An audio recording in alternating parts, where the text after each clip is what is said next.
रात के 2 बजे हैं। राजस्थान के कोटा में एक हॉस्टल के कमरे की लाइट अभी भी जल रही है।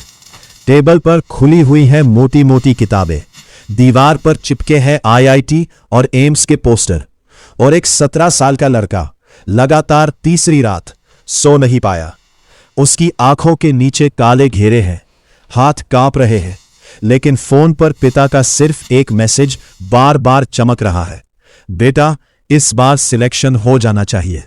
भारत में हर साल करोड़ों बच्चे एक ऐसी दौर में उतरते हैं जहां शुरुआत सपनों से होती है, लेकिन अंत कई बार अस्पताल, डिप्रेशन या श्मशान तक पहुंच जाता है।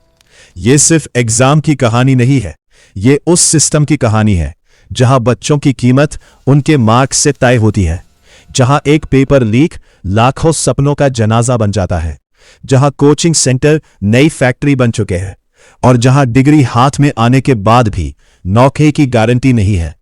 सवाल सिर्फ इतना नहीं कि भारत का एजुकेशन सिस्टम टूटा हुआ है। सवाल यह है, क्या हम अपने बच्चों को पढ़ा रहे हैं या धीरे धीरे उन्हें खत्म कर रहे हैं।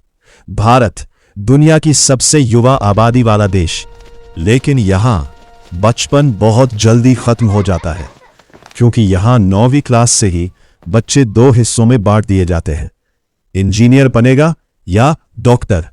बाकी सपनों को अक्सर परिवार खुद मार देता है। एक बच्चे को क्रिकेट पसंद है, दूसरे को म्यूजिक, तीसरे को फिल्में। लेकिन भारतीय मिडिल क्लास के घरों में एक वाक्य सबसे ज्यादा बोला जाता है, शौक बाद में पूरे करना, पहले करियर बना लो। और करियर का मतलब जेईई, नीट, यूपीएससी, सरकारी नौकरी, यानी एक ऐसी सुरंग जिसके अंत में रोशनी दिखती तो है, लेकिन वहां तक पहुंचने से पहले लाखों लोग अंधेरे में खो जाते हैं। हर साल लगभग 24 लाख छात्र नीट देते हैं और करीब 15 लाख छात्र जेईई मेन, लेकिन सीटें बहुत कम, यानी करोड़ों परिवारों की उम्मीदें कुछ हजार सीटों पर टिकी हुई है। और इसी उम्मीद ने पैदा किया भारत का सबसे बड़ा एजुकेशन बिजनेस, कोटा। राजस्थान का एक शहर जो कभी अपनी फैक्ट्रियों के लिए जाना जाता था, आज वहां सबसे ज्यादा बनता है प्रेशर। कोटा की सड़कों पर सुबह 6 बजे से भीड़ दिखती है, लेकिन ये नौकरी पर जाने वाले लोग नहीं होते। वो बच्चे होते हैं जो 15-16 साल की उम्र में अपने घर, अपनी मां, अपना बचपन छोड़कर एक रैंक के पीछे भाग रहे होते हैं। हर बिलबोर्ड पर टॉपर्स की मुस्कान है, लेकिन उन तस्वीरों के पीछे हजारों ऐसे चेहरे हैं जो कभी पोस्टर तक नहीं पहुंचते, क्योंकि वो बीच रास्ते में टूट जाते हैं। 2023 में कोटा में रिकॉर्ड संख्या में छात्र आत्महत्याओं के मामले सामने आए। कई रिपोर्टों में 26 से 29 छात्रों की मौत का जिक्र हुआ। सोचिए, एक शहर जहां हर महीने औसतन 2 छात्र अपनी जान दे रहे थे। इतना दर्द कि हॉस्टलों में पंखों पर एंटी सुसाइड डिवाइसेस लगाए गए। मतलब सिस्टम ने बच्चों को बचाने की जगह मरने का तरीका मुश्किल करना शुरू कर दिया। और सबसे डरावनी बात, बहुत सारे बच्चे मरने से पहले सिर्फ एक बात लिखते हैं, सॉरी पापा। क्यों? क्योंकि भारत में बच्चों को बचपन से सिखाया जाता है कि उनका प्यार, उनकी वैल्यू, उनका सम्मान, सब कुछ उनके रिजल्ट से जुड़ा हुआ है। माँ बाप गलत नहीं हो, वो बस डरे हुए होते हैं। उन्हें लगता है अगर बच्चा डॉक्टर या इंजीनियर नहीं बना तो जिंदगी बर्बाद हो जाएगी, और यही डर धीरे धीरे प्रेशर बन जाता है। फिर तुलना शुरू होती है, शर्मा जी का बेटा। भारत के लाखों घरों में ये 4 शब्द कई बच्चों की मानसिक शांति खत्म कर चुके हैं। लेकिन कहानी यही खत्म नहीं होती, क्योंकि जिस सिस्टम पर बच्चे भरोसा करते हैं वो सिस्टम भी कई बार उन्हें धोखा दे देता है। साल 2024 नीट परीक्षा, देश भर में लाखों छात्र एग्जाम देते हैं। कई छात्रों ने 2-2 साल ड्रॉप लिया था, कई परिवारों ने जमीन बेच दी, कई माँ बाप ने कर्ज लिया। लेकिन रिजल्ट आते ही देश भर में सवाल उठने लगे। 67 छात्रों के full marks, grace marks, paper leak के आरोप, सुप्रीम कोर्ट तक मामला पहुंच गया। पटना से गिरफ्तारियां हुई, कई आरोपियों पर कार्रवाई हुई, सीबीआई जांच शुरू हुई। और फिर देश भर के छात्रों ने पूछा, अगर पेपर पहले से बिक रहा था तो हमारी मेहनत की कीमत क्या है। सोचिए, एक बच्चा जो रोज 12 से 14 घंटे पढ़ता है, मोबाइल छोड़ देता है, दोस्त छोड़ देता है, त्योहार छोड़ देता है, और फिर उसे पता चले कि कोई दूसरा व्यक्ति पैसे देकर वही पेपर पहले ही खरीद चुका था। यह सिर्फ करप्शन नहीं, यह उम्मीद की हत्या है।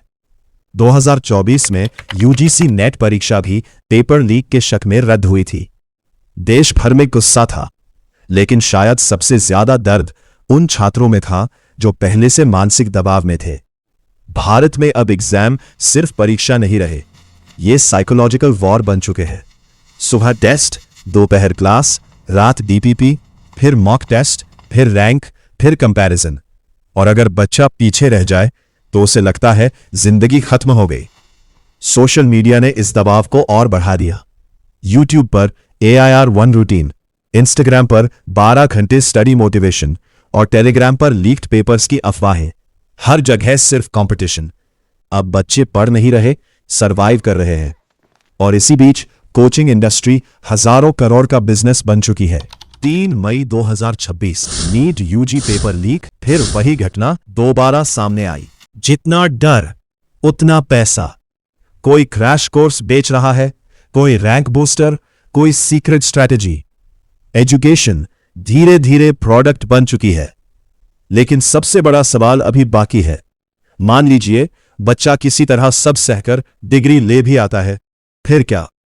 भारत में लाखों इंजीनियर हर साल ग्रेजुएट होते हैं, लेकिन उनमें से बहुत बड़ी संख्या को उनकी पढ़ाई के हिसाब से नौकरी नहीं मिलती।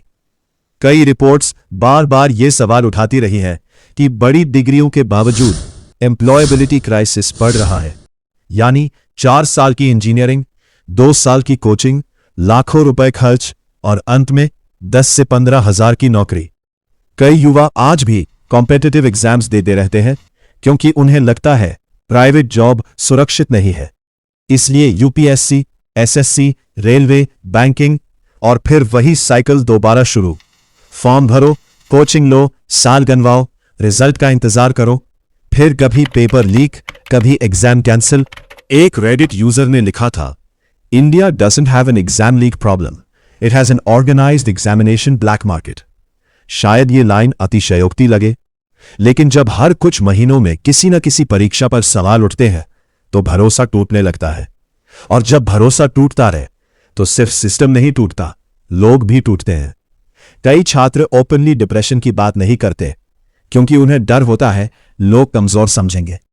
भारत में मेंटल हेल्थ को अभी भी उतनी गंभीरता से नहीं लिया जाता जितनी मार्क्स को।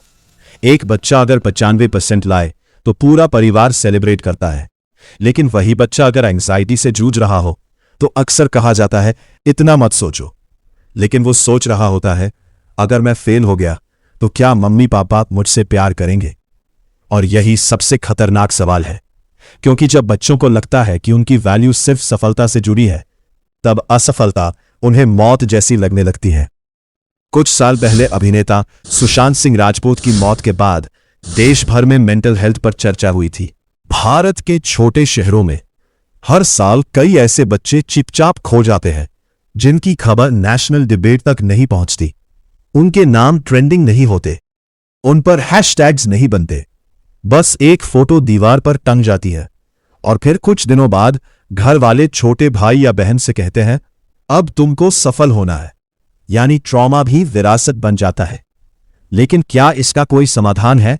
शायद है, लेकिन शुरुआत मार्क्स से नहीं, माइंडसेट से करनी होगी। हमें बच्चों से यह कहना होगा कि जिंदगी किसी एक एग्जाम से बड़ी है, कि डॉक्टर और इंजीनियर के अलावा भी करियर होते हैं, कि फेलियर कैरेक्टर सर्टिफिकेट नहीं होता, कि थेरेपी कमजोरी नहीं है, और सबसे जरूरी कि मां बाप का प्यार रैंक पर डिपेंड नहीं होना चाहिए।